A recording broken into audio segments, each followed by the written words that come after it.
maybe we should note, well, Or lack of absence. When Or lack of presence. Yeah. Yeah. So when was the last time we recorded? It was. I'm not sure. It was a long August.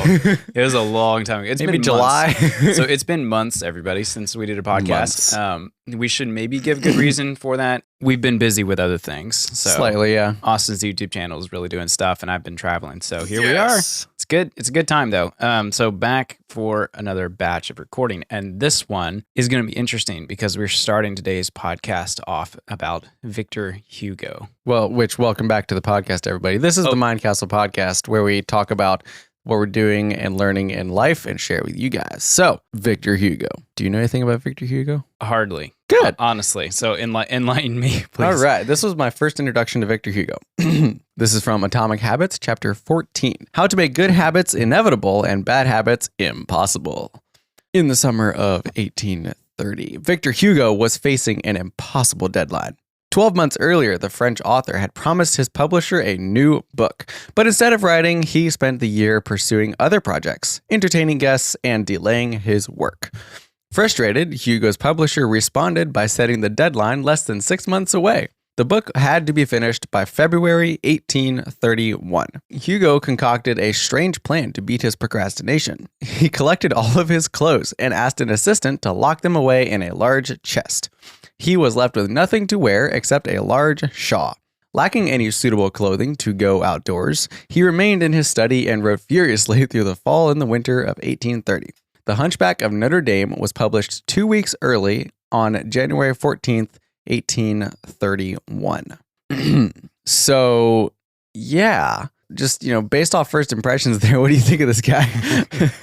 It's actually a really good concept. So if you limit access to things, it is incredible how it'll change your behavior. Oh yeah. Like there's all kinds of study on, I forget the exact, I think it's like the 20-second rule, for example. If you have trouble with snacking and you should not eat so many snacks, so many potato chips, if you literally put them 20 seconds more effort away from you, the chances of you eating them go way down. Oh yeah. Because the extra effort to walk over to the cabinet, dig them out of a drawer all the way in the back. And like, if you make extra effort. So he is basically forcing himself to do what he knows he should do, even though he doesn't want to. Right. And so a little bit of context. Should we tell people who Victor Hugo is? Yeah, go ahead and give us a little backstory there of who this dude is. Do you want to mispronounce the name of his other book? Les Miserables is? Les Miserables. So I'm not French. I'm sure I'm butchering it. But that is the one he'd be more famous for. It's a musical as well. He did a lot of theater plays. So yeah, this guy was very successful, literarily speaking. He wrote a number of very large, famous novels. So Les Miserables, if you look at, I have it sitting right here. This is over 1,200 pages of like size 9 font. It's huge. So much work. And I think you made a YouTube short about this, about writing books. Yes, I did. Back in the day. Oh my word. Can you imagine sitting there before the fountain pen is invented? This is early 1800s. I don't know. When was the fountain pen invented? It was like 1860 something. Okay, so this is before the fountain pen. So he's writing with like a feather. Okay, they had pens that weren't, like they didn't have a fountain pen tip, so they wouldn't regulate the amount of ink that came out. So it was all based on how much pressure you pushed, but you still had to like refill them and like dip them. Oh, wow. So think like calligraphy pens. So they did have pens technically. So like a quill, you would have literally had to go yank a feather out of your chicken every like couple days because it would have like been used up.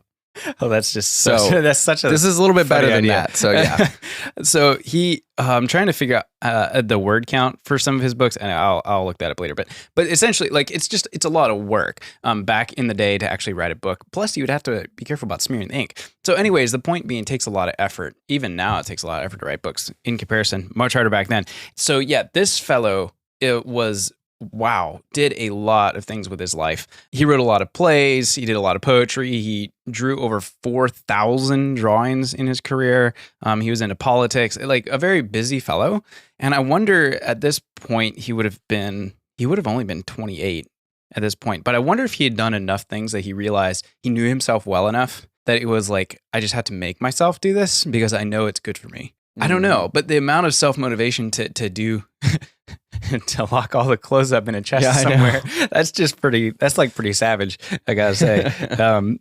So I think I want to read the next line after the paragraph you said. Go for it. And this, I noted this in my notes system. Sometimes, following up on what Austin just read, sometimes success is less about making good habits easy and more about making bad habits hard, like making the distractions difficult, and how far that can go in actually pursuing the things that you value and the things that you want to achieve. Because there's something, like all of you listening right now, there's certain things right now that you really should do, like important and worthwhile things, and you're putting them off for some reason. Like I can think of like 12 right now if I were to actually think about it. Yeah.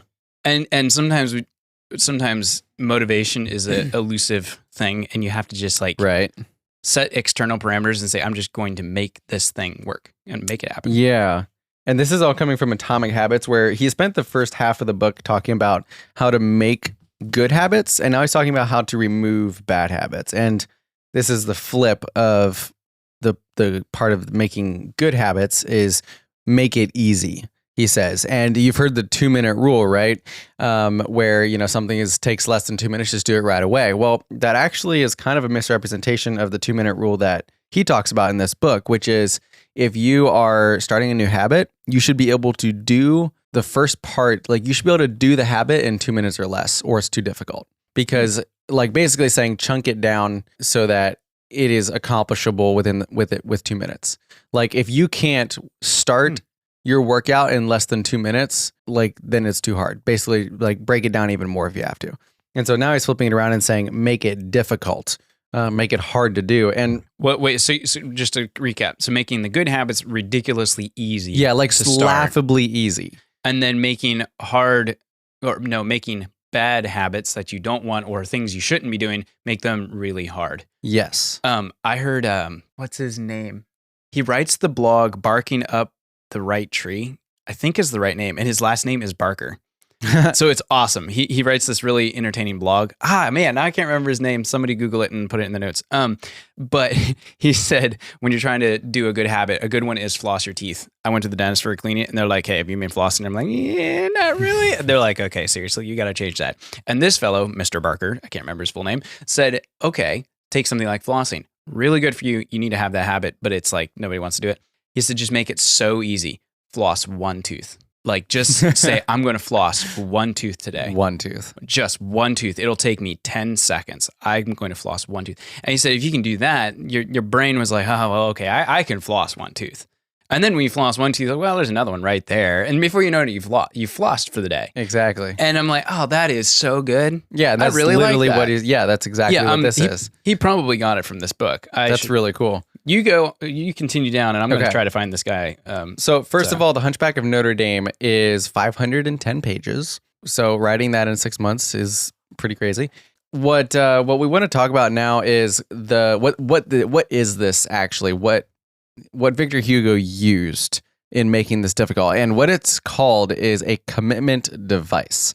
And I love this. So a commitment device is, I'm quoting from the book, a commitment device is a choice you make in the present that controls your actions in the future. It is a way to lock in future behavior, bind you to good habits, and restrict you from bad ones. When Victor Hugo shut his clothes away so he could only focus on writing, he was creating a commitment device. And I really, really love this because present you or me wants all of these things. We want to do these good habits. We want to be healthy. We want to be fit. We want to get our work done.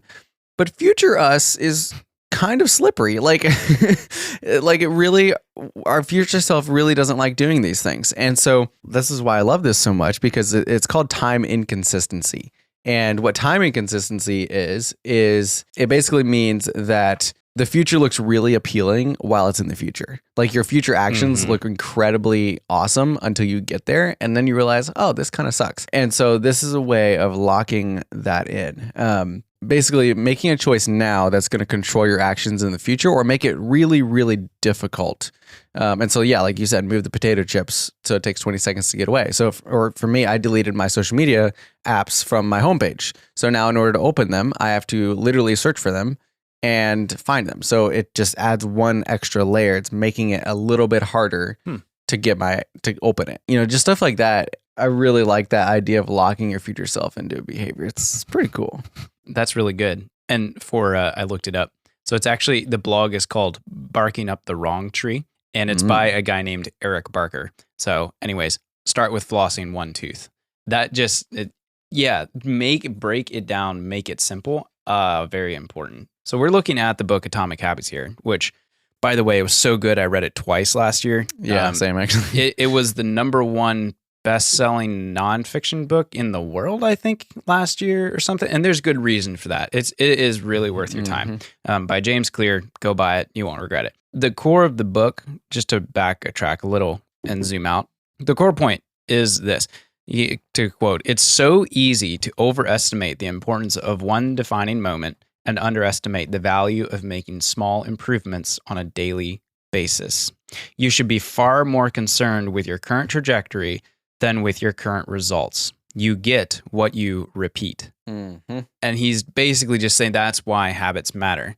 I think it's pretty easy to go listlessly through life and not really pay attention to our day-to-day habits, but you are what you repeat, and you are what cumulatively builds over time. He has this thing called the 1% rule. If you can get 1% better at a task every day, which actually feels really obtainable.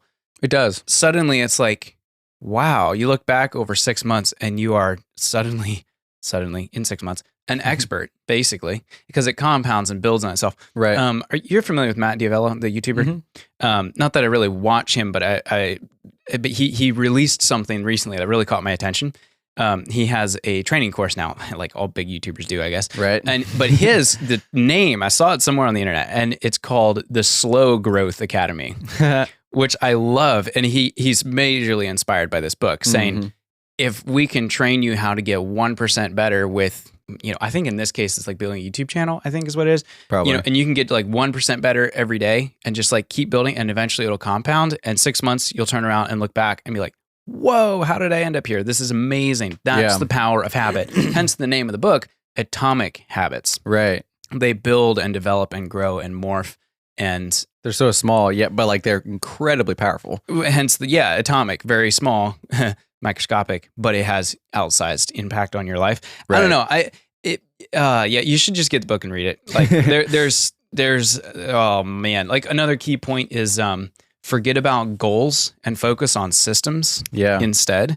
So like being goal oriented isn't bad, but like, okay, what happens on New Year's? Everybody sets goals for the new year, and the vast majority don't do them.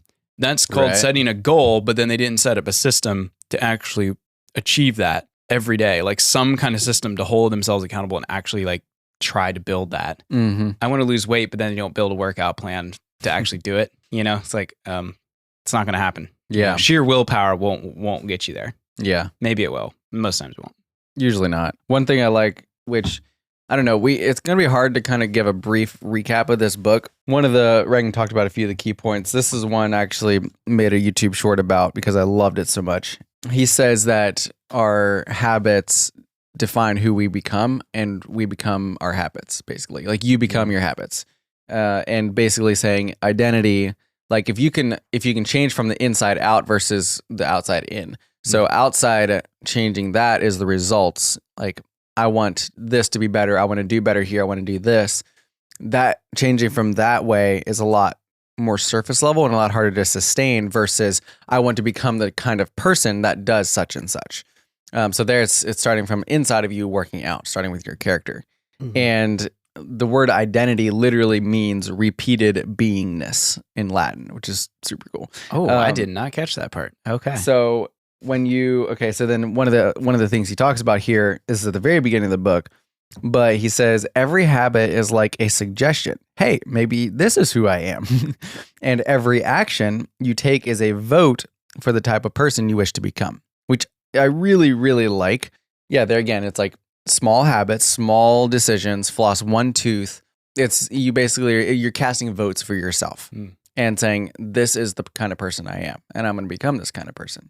And so this is one thing he says is decide the type of person you want to be and prove it to yourself with small wins, which I really like. Hmm. And so, yeah, I guess just like a super broad over recap of the book, because talking about habits is kind of, it can sound like it would be a lot of information, very complicated. He boils it down really well, makes it very simple. So there's 4 laws. The first one is, so there's cue, craving, response, reward. Which he actually gets that from The Power of Habit, which is another book that's well worth your time by Charles Duhigg, I think is how you say his name. Yeah. So he's building these laws off those concepts, basically. Right. So this is so cool because I have all my notes and they're just sitting right here. I'm actually in the process of taking notes for this book, so I've got like half. Yeah, like that was the thing. I read it, so I'm like, and then when I went to go back through to like take the notes on it, I just essentially just reread it again because there was so much goodness in here. So Right. the 4 laws. Yeah. The 4 laws on building better habits. Mm-hmm. Do you want to say them or should I? I'm trying to find the. Okay. Anyway, each of them correlates. It's page 49. 49? Yeah. Oh, I was getting there one at a time. See, what? No, it's not. People, this is why you take notes. Oh, it's not? Oh, wait. Yes, it is. I was looking for a diagram. All right. So the first law is make it obvious. And that is correlating to the cue. Yeah. So it's like, so for myself, there's a lot of different ways you could do this, but I have a habit tracker system that I've built into my whole life operating system inside Notion, which is a whole nother topic that we'll cover another day, maybe. Probably not. And every day it generates a database table that says, here's the habits that I want to do every day. And it's like a checkbox. And then each day it's like right there in my main page system. These are the habits. It's super obvious, and I can't get around it. They're right there. And if at the end of the day, when I'm doing my daily review or whatever, I can look at that list and I can see if something wasn't checked. I'm like, man, I failed on that habit. I didn't really stay on top of what I'm trying to do, and then you can review those on a weekly and monthly basis, which is really important because they accrue and build, like we were saying, getting 1% better. Make it obvious. You can do this in any number of ways. Right. Write them down on a note card the night before, and it's the first thing you see when you get up in the morning. Whatever. It's kind of up to you. The point being, make it obvious and deliberate. It's not like our habits tend to happen just by kind of default path of least resistance, which is that's not good. So you have cue, which is make it obvious, and then you have craving. And so here he says, when this is for building a good habit, make it attractive.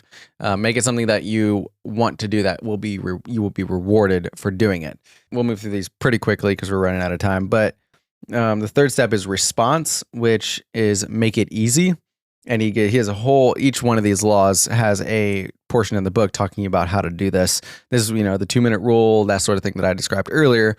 Make it very, very easy to just do it, to just start. And then the last one is reward, which is the 4th law, which is make it satisfying. Have an immediate reward, habit tracker, things like that you're talking about. And then the flip side of that is breaking a bad habit, which is make it invisible, make the cue invisible, make the craving unattractive, make the response difficult, make it hard to do, like increase the friction on that, and then make the reward unsatisfying. Yeah, he breaks these down incredibly well. Like, man, I would love to know the age range he was shooting for with this book, but like, I would have easily understood this when I was like 12. Oh, I know. It's super simple, clear. Yeah, it's super clear, but like really rich too. Like, I mean, again, I read it twice because it's like, wow, this is important. It's probably the simplest because I've read other books on habits and just walked away and I was like, what did I just read? Yeah. It's funny because his name is literally James Clear, the author. And it's such a clear book on habits. Ha ha ha. Anyways. Yeah. I always thought that irony was kind of neat because I've read a bunch of books on habits and this one is the one that has the most clarity. And it's like, by far fits with his name. Anyways. I found the last one to be really good. Make it satisfying. Yeah. So like, if you think through like, who do I want to become? And, I want to be this kind of person. And there's immense satisfaction in that. Yep, there is. And then you work backwards from there. You start, I'm reading another book right now, 7 Habits of Highly Effective People, right? You start with the end in mind. This is who I want to become. I want to become that. Okay, now we work backwards from there. What are the habits and the systems? Again, systems, very important to actually get me there. And then you can build a bit of a plan actually and say over the next however long, I'm going to develop these kinds of habits and build these systems in my life to become this kind of person. Right. And yeah, sure, you won't always achieve it perfectly, but you'll do way better than if you don't do that. I mean, way for sure. And that can be part of making it satisfying. Or if it's just something that's really boring, like cleaning your room or sweeping the floor. Figure out a way to make that satisfying by pairing that not very fun activity with something you do enjoy. Yeah. Which I found really fun. So it's like, oh, you need to clean your room, but you can only listen to your favorite podcast while you're cleaning your room. Mm-hmm. Suddenly now you want to clean your room because you want to listen to your favorite podcast. And then every time you think of cleaning your room, you think of something fun and interesting and something you want to do. I found I hate driving. I despise driving from the depths of my soul. I have a visceral animalistic response of hatred against driving. I don't enjoy it. I traveled my heart out. It's so sad. I used to love traveling, but I was on the road too much and I just ruined that desire in my body. But then I got this wonderful app called Scribd, whatever, which we've talked about a lot on this podcast, but I love it. Audiobooks, unlimited for $11 a month or whatever it is. And so now whenever I drive, I can listen to an audiobook. I'm like, I love driving. Like, I just can't wait to like, whatever, go somewhere and I can catch up on my audiobooks because I kind of make it not a hard and fast rule, but generally I won't listen to an audiobook unless I'm driving because then it, and so, yeah, anyways, I have found that to work really, really well. Make it satisfying. Figure out who do you want to become. And then the 4 laws, make it obvious, make it attractive, make it easy, make it satisfying. And then a bad habit, all you do is reverse those. Yep. Make it not obvious, make it unattractive, make it difficult, make it very unsatisfying. And suddenly your bad habits will just kind of fade away. Yeah. Victor Hugo. Victor all Hugo. All of those things. Victor Hugo. He made it too embarrassing to have people over, so he could only write. That's just hilarious. Next time I'm writing a book, I'm going to lock all my clothes up somewhere. That's just, that's hardcore right there. Oh my goodness. Yeah. Anyways. Cool. Well, anyway, we should wrap this episode up. Hopefully that gives you a clear picture of habits. That was really funny. Okay. Yeah, we're going to record a few more for you, and we're going to try to do better at getting more podcasts out for you guys. But, life is life, and it is hard sometimes. I was out of the country, so it's a little hard, yeah. Yeah. But we do really enjoy it, and hopefully you guys enjoy it as well. If you do, leave us a rating on Apple Podcasts or wherever you listen. And always hit us up on Twitter, because we love to hear from you guys. Oh, by the way, speaking of Twitter, now that Elon Musk has bought Twitter, right? It's a hot dumpster fire over there right now. But hit us up on Twitter, because we both love Twitter. I hope Twitter is going to be good, because I love Twitter. Yeah. So hit us up on Twitter what you think, and if Twitter's you have great. ideas or questions, because we're all ears. So. Oh, yes. Alrighty. Thanks for listening. We will catch you in the next one.